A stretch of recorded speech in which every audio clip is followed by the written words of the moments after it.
Halo Sobat Sip, pada 22-24 Oktober 2024, BRICS atau BRICS mengadakan konferensi tingkat tinggi atau pertemuan tahunan di Kazan, Rusia. Saat itu sempat viral di media sosial kalau BRICS meluncurkan mata uang bersama, tetapi ternyata berita tersebut hoax.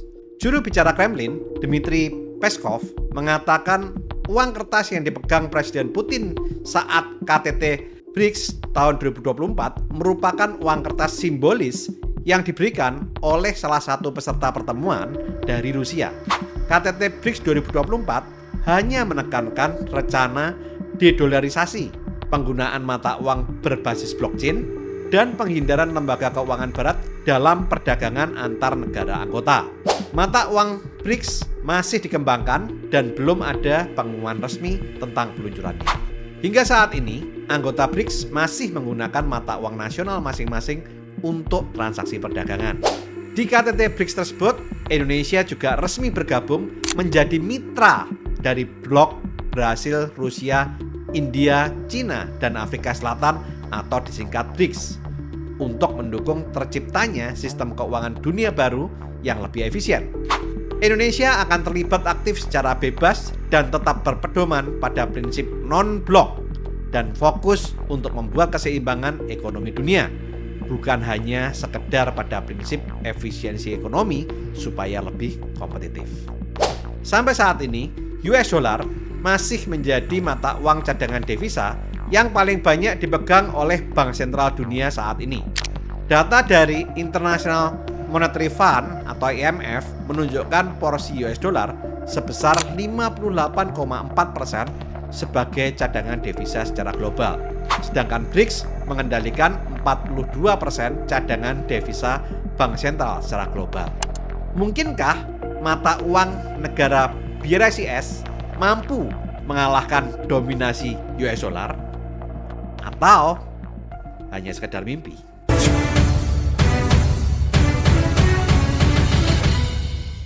Pada tahun 2000-an, ada 5 negara yang memiliki pertumbuhan ekonomi yang pesat, yaitu Brasil, Rusia, India, China, dan South Africa. Saat itu, banyak investor dan hedge fund melakukan investasi dan merekomendasikan untuk melakukan investasi pada 5 negara ini. Salah satu hedge fund terbesar di dunia, Goldman Sachs, membuat istilah dengan menyingkat nama 5 negara ini menjadi BRICS atau BRICS yang akhirnya menjadi cikal bakal kelompok ekonomi BRICS. Dari data 20 negara dengan pertumbuhan ekonomi GDP terbesar di dunia saat ini, Cina ada di urutan kedua, India ada di urutan kelima, Rusia ada di urutan ke-9, dan Brasil ada di urutan ke-12. Negara-negara BRICS menguasai 35% GDP dunia, lebih besar dari negara-negara G7 yang menguasai 30% GDP dunia. Di tahun 2022, angka perdagangan sesama anggota BRICS mencapai 162 miliar US dollar atau setara dengan 2.430 triliun rupiah.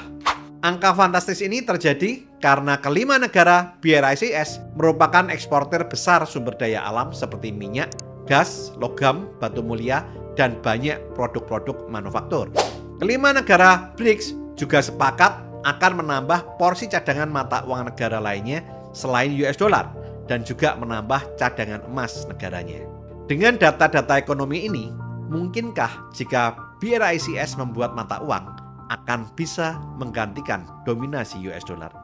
Sebelum kita membahas apakah mata uang BRICS bisa menggantikan dominasi US dollar, kita harus tahu apa yang menyebabkan US dollar sangat dominan selama 80 tahun terakhir. US dollar menjadi mata uang paling dominan karena digunakan sebagai mata uang yang diterima di seluruh dunia, karena dianggap sebagai instrumen safe haven karena keamanan, ketahanan, dan stabilitas. Kondisi ini dimulai dari adanya konferensi Bretton Woods pada bulan Juli tahun 1944, di mana saat itu terjadi pertemuan perwakilan dari 44 negara di Bretton Woods, New Hampshire, Amerika Serikat untuk menetapkan sistem moneter global baru menggantikan standar emas yang telah ditinggalkan selama Perang Dunia yang Pertama. Dalam sistem Bretton Woods, negara-negara setuju untuk mengaitkan mata uang mereka dengan US dollar yang didukung oleh emas dengan nilai tetap 35 US dollar per ons. Hal ini bertujuan untuk memfasilitasi perdagangan dan investasi internasional serta menciptakan sistem nilai tukar yang stabil. Sehingga saat banyak negara melakukan perdagangan barang dan jasa antar negara dilakukan dengan satu mata uang universal atau mata uang global yang diterima di seluruh dunia, yaitu US dollar, di mana nilainya dapat diprediksi untuk melakukan transaksi tersebut.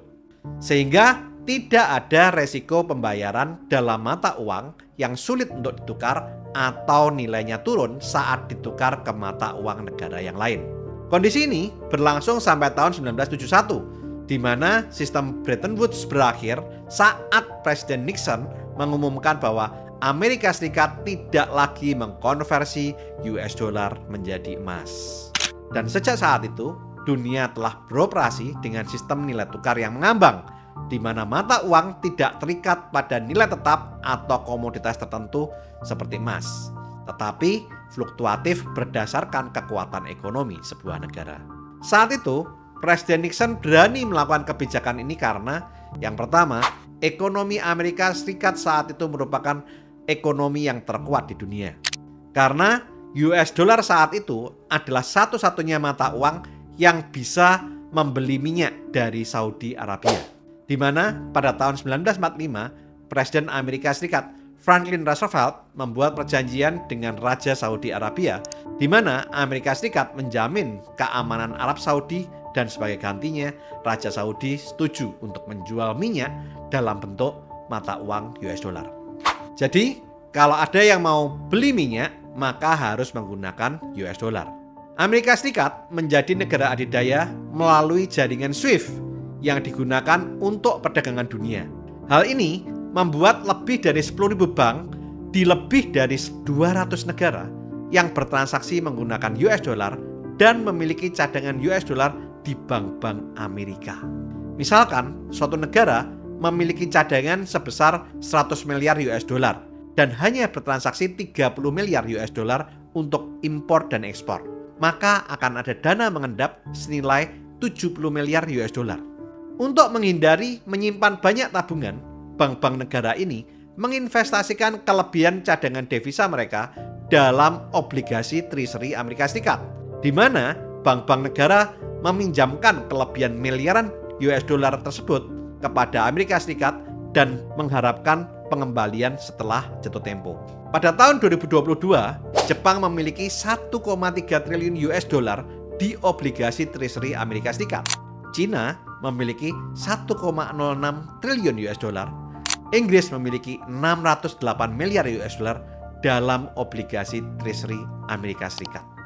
Dan secara total, Amerika Serikat memegang 7 triliun US dollar obligasi Treasury dari investor asing dan internasional pada September 2021. Jumlah ini lebih dari gabungan GDP dari negara Perancis, India, dan Rusia. Kedua hal ini membuat hampir semua negara tetap menggunakan US dollar sebagai mata uang global, walaupun US dollar tidak lagi dikonversi menjadi emas.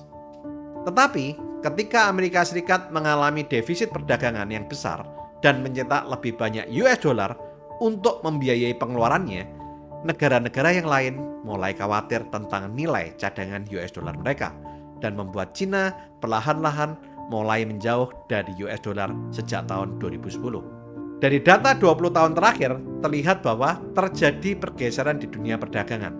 Pada tahun 1999, US dollar memiliki pangsa pasar 71% di antara mata uang cadangan global, dibandingkan saat ini yang menjadi kurang dari 59%. Banyak negara yang semakin khawatir saat The Fed mencetak lebih banyak US dollar untuk mengatasi krisis di negaranya, seperti krisis subprime mortgage tahun 2008, krisis COVID-19 tahun 2020, dan saat terjadinya perang Rusia-Ukraina tahun 2022. Saat ini 80% US dollar yang beredar dicetak setelah tahun 2020. Dari jumlah 4 triliun US dollar menjadi 20 triliun US dollar, yang membuat nilainya menjadi makin turun karena inflasi. Klimaksnya, pada Juni 2022, Amerika Serikat mencatatkan inflasi tertinggi sejak November 1981 sebesar 9,1% year on year. Pada tanggal 6 Maret 2023, anggota parlemen Rusia Alexander Babakov menyatakan akan ada pembicaraan untuk menciptakan mata uang BRICS untuk menunjang perdagangan antar negara di KTT BRICS Agustus 2023. Hal ini dipicu di samping karena hal-hal yang saya bahas tadi juga disebabkan karena yang pertama, Rusia tidak dapat menggunakan akun dolarnya di Amerika Serikat untuk melakukan perdagangan. Dan pada saat yang sama, sebagian besar perusahaan Rusia juga telah dihapus dari jaringan SWIFT. Kemudian, Rusia membalas negara-negara Eropa yang memberi sanksi pada Rusia dengan meminta mereka membeli minyak Rusia dalam rubel. Sehingga sebagian besar negara Eropa yang membeli minyak dari Rusia harus mau menyimpan uang mereka di bank sentral Rusia dalam bentuk rubel. Hal ini digunakan untuk mengatasi kerusakan ekonomi Rusia karena dihapusnya Rusia dari jaringan SWIFT. Sehingga dengan diberlakukannya hal ini membuat pengaruh rubel atas minyak dan gas terhadap negara-negara Eropa sama seperti pengaruh US dollar di SWIFT. Pemicu yang kedua, Cina juga jengkel pada Amerika Serikat karena mendukung Taiwan. Kedua hal ini memicu Cina dan Rusia bergabung untuk menjatuhkan Amerika Serikat. Cina dan Rusia sepakat untuk tidak menggunakan US dollar lagi saat melakukan perdagangan dan menggunakan mata uang nasional masing-masing, yaitu rubel Rusia dan yuan Cina. Rusia dan India juga mencapai kesepakatan untuk berdagang dalam mata uang mereka sendiri dan tidak menggunakan US dollar sebagai perantara sehingga mereka bisa berdagang tanpa harus membeli US dollar dalam prosesnya setahun yang lalu. Arab Saudi juga berdiskusi dengan Cina untuk menetapkan harga sebagian dari penjualan minyaknya dalam bentuk yuan. Pada tanggal 29 Maret 2023, diumumkan bahwa Cina dan Brasil mencapai kesepakatan untuk berdagang dalam mata uang mereka sendiri sekitar 150 miliar US dollar setiap tahun. Cina juga memiliki pengaruh pada 165 negara di dunia yang berutang kolektif sebesar 85 miliar US dollar ke Cina, dan sekarang Cina meminta negara-negara tersebut membayar utang dalam bentuk yuan dan memberi diskon 1% dari bunga. Sehingga dengan data-data ini bisa saja kalau BRICS membuat mata uang akan mengancam dominasi US dollar dalam jangka panjang. Tetapi mata uang BRICS merupakan mata uang tanpa negara, hampir sama seperti mata uang euro. Euro dulu diramalkan juga akan mengancam dominasi US dollar. Tetapi saat beberapa negara di Eropa seperti Yunani, Siprus, Irlandia, Portugal, Italia, Spanyol, dan Prancis mengalami krisis tahun 2012 karena rasio utang pemerintah yang besar, masing-masing negara bertindak sendiri-sendiri untuk menyelamatkan perekonomian negaranya masing-masing. Problem ini kemungkinan juga akan bisa dialami oleh mata uang BRICS dan negara yang tergabung di dalamnya, yang saat ini dikenal dengan istilah Global South. Sehingga saat ini ada tantangan besar saat pembentukan mata uang BRICS yang sampai detik ini masih dirundingkan dan belum diputuskan untuk dilakukan. Seperti yang pertama, faktor perbedaan politik dan kebijakan ekonomi. Negara-negara BRICS memiliki latar belakang ekonomi yang sangat berbeda dengan kebijakan politik dan moneter yang kadang bertentangan. Perbedaan kepentingan nasional, kebijakan ekonomi, dan stabilitas politik ini akan menjadi tantangan dalam mencapai kesepakatan dalam pengelolaan mata uang bersama. Yang kedua, faktor kepercayaan dan kestabilan. Negara-negara anggota BRICS harus percaya satu sama lain dalam pengelolaan moneter bersama, walaupun mereka memiliki perbedaan kepentingan nasional, kebijakan ekonomi, dan stabilitas politik. Yang ketiga, faktor infrastruktur finansial.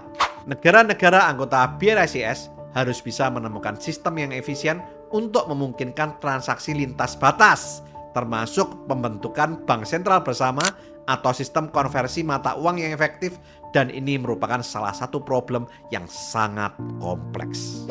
Yang perlu Anda ketahui, US dollar bisa kuat karena Amerika Serikat walaupun terdiri dari beberapa negara bagian tetapi hanya memiliki satu bank sentral, yaitu The Fed, yang punya independensi dan bisa mengambil keputusan dan kebijakan untuk seluruh negara bagian. Beda dengan European Central Bank yang tidak punya independensi dan mengambil keputusan untuk seluruh negara. Yang keempat, faktor likuiditas dan aksesibilitas global. US dollar sangat liquid dan bisa diterima di hampir seluruh negara di dunia untuk perdagangan internasional. Mata uang BRSIS akan menghadapi tantangan besar saat menyediakan likuiditas yang memadai serta memastikan bahwa mata uang BRSIS bisa diterima dan mudah diakses secara global. Faktor yang kelima, pengaruh Amerika Serikat dalam sistem keuangan global seperti IMF dan Bank Dunia, serta kontrol signifikan atas sistem SWIFT yang digunakan untuk pembayaran internasional. Jika mata uang BRICS menjadi ancaman serius bagi US dollar, Amerika Serikat mungkin akan melakukan langkah-langkah untuk melindungi posisi US dollar. Yang keenam, faktor minat investor. Sampai saat ini, US dollar memiliki reputasi sebagai aset yang aman atau safe haven, terutama dalam situasi krisis global. Banyak investor dan negara tetap percaya pada US dollar sebagai alat lindung nilai yang paling aman sampai saat ini. Mata uang BRSIS perlu membangun reputasi yang setara sebelum dapat menarik minat yang sama dari investor global. Sehingga jika mata uang BRSIS bisa mengatasi tantangan-tantangan besar yang tadi saya sampaikan saat dilakukan implementasi yang membutuhkan koordinasi tingkat tinggi, kepercayaan penuh antar anggota, dan infrastruktur moneter yang stabil, akan bisa menjadi inovasi besar dan alternatif yang cukup menarik dalam sistem keuangan global, serta bisa mengurangi dominasi US dollar dalam jangka panjang sebagai mata uang internasional. Tetapi, yaitu tadi, tantangannya kompleks yang membuat sampai detik ini mata uang BRICS masih belum diluncurkan sampai saat ini. Sehingga, mampukah mata uang BRICS menggantikan dominasi US dollar? Atau hanya sekedar mimpi? Silahkan tulis di kolom komentar. Lakukan terus saving, investing, protecting agar hidup Anda makin sip. Saya, Tony Hermawan Adikaryo, sampai jumpa di puncak kemakmuran.